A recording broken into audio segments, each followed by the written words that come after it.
अगर हम इसी जाति व्यवस्था का इतिहास देखें और आज की स्थिति देखें, तो उसके जो बदलाव को अगर हम चिन्हित करना चाहें या आज की स्थिति को हम जानना चाहें, तो क्या है वो आज की स्थिति और क्या इतिहास में था? देखो, जाति व्यवस्था ना कभी भी उतनी कठोर नहीं रही जितना इसके बारे में कहा जाता है। जिस दिन से ये व्यवस्था बनी होगी, मेरे ख्याल में उसी दिन से इसके खिलाफ बगावत और विद्रोह शुरू हो गया होगा।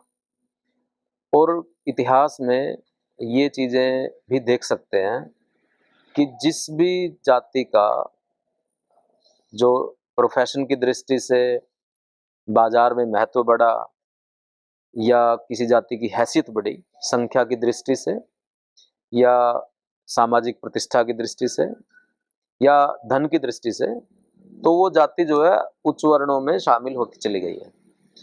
तो जाति व्यवस्था उतनी कठोर कभी नहीं रही, इसीलिए ये व्यवस्था लगातार बनी रही है, क्योंकि इसके अंदर एक लोच है।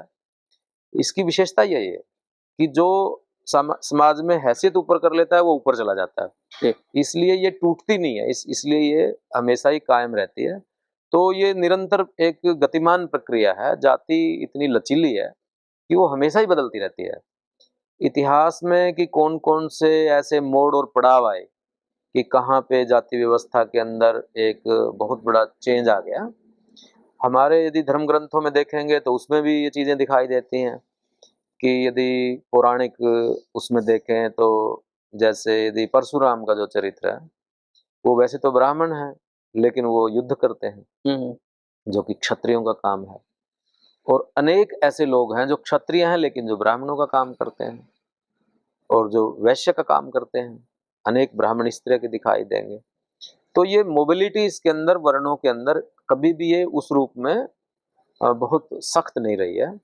लेकिन इसमें यदि देखें तो इस पे जो बदलाव आया इसके अंदर मुख्य रूप से, एक तो महात्मा बुद्ध का जो आंदोलन है, बुद्ध और जैन धर्म ने जिस तरीके से जो उससे पुरानी व्यवस्था थी उसके अंदर ये छुआछूत और भेदभाव थी, एक तो उस समय पे इसको चिन्हित किया जा सकता है कि उन्होंने जिस तरीके से समता का, बंधुता का और बराबरी का सबके अंदर एक संदेश देने की कोशिश की, उससे जो जातियों की ऊंच नीच टूटी, पेशे भी बदले जी।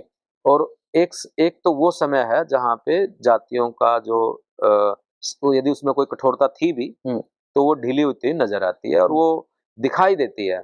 जितना भी ये साहित्यकार हैं हमारे, नाथ हैं, सिद्ध हैं, ये कौन थे, यदि इनकी हम पृष्ठभूमि में जाएंगे तो हमें उस बात का पता चलेगा। दूसरा जो भक्ति आंदोलन था मध्यकाल में जी, कि जो यहाँ पे बाहर से मुस्लिम आए, मुस्लिमों के यहाँ आने से यहाँ की जो पुरानी बनी बनाई व्यवस्था थी वो टूटी, क्योंकि काम करने के तरीके बदले, संचार के साधन, जैसे अभी जीटी रोड बना इतना बड़ा, पेशावर से लेकर के कलकत्ता तक है, तो इसने लोगों को आपस में जोड़ा। इनकी वजह से या नहरें बनी या जो शहरों का विकास हुआ, या शहरों का विकास होने से नए काम धंधे बने, नए काम धंधों से नई जरूरतें निकली, तो लोग इकट्ठे रहे, तो उसके कारण भी इसको एक झटका लगा जाति व्यवस्था को। तो और जो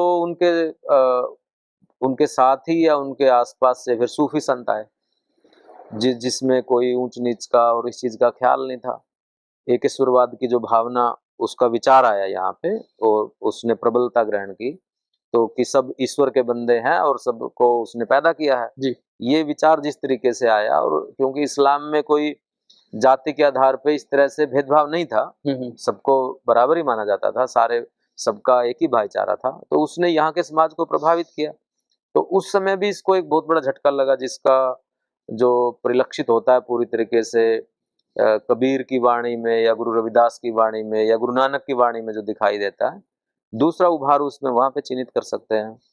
फिर जो है, जो तीसरा उभार है जाति के खिलाफ, जो पूंजीवाद का आना है अंग्रेजों के आने के बाद, जिस तरीके से काम करने के तौर तरीके बदले, डाक तार और रेल की व्यवस्थाएं बनी और नए काम धंधे फिर आए और उसमें फिर नए समाजों की जरूरत पड़ी और सत्ता की संरचना भी बदली। उन्होंने यहाँ पर आकर के कानून भी बदले, जो शूद्र लोग थे वो भी पढ़ने लगे, तो उससे भी जाति व्यवस्था की जो जकड़ थी वो कुछ कम हुई। और उसके बाद जो स्वतंत्रता आंदोलन के अंदर तो हम इस बात को देखते ही हैं, तो इस रूप में चिन्हित किया जा सकता है कि डॉक्टर भीमराव अंबेडकर के आंदोलन और ये सब आंदोलन, और ये इतनी ज़्यादा इसके अंदर चेंजेज आए कि महात्मा गांधी ने भी अछूतोद्धार के जो कार्यक्रम लेने पड़े अपने हाथ में, कि अब इसके साथ, जाति व्यवस्था के साथ, अब मानवता का मानवीय समाज आगे नहीं चल सकता, एक आधुनिक समाज नहीं बन सकता। तो इसलिए जाति के खिलाफ जो आंदोलन हुए और जो जाति व्यवस्था के अंदर जो बदलाव आए, उसको मोटे तौर पे ऐसे चिन्हित किया जा सकता है। लेकिन ये हमेशा ही जैसे समाज बदलता रहता है, तो उसी तरीके से जाति के अंदर भी हर रोज ही बदलाव होता है। ये कोई ऐसी व्यवस्था नहीं है कि वाटर टाइट कंपार्टमेंट नहीं है कि इसमें कुछ चेंज नहीं आया, कोई मोबिलिटी नहीं है, और इसमें ये लचीलापन है, इसीलिए ये सर्वाइव कर रही है, इसीलिए ये बची हुई है व्यवस्था, नहीं तो ये टूट जाती। जो भी व्यवस्थाएं जितनी सख्त हुई हैं वो टूटती चली गई है।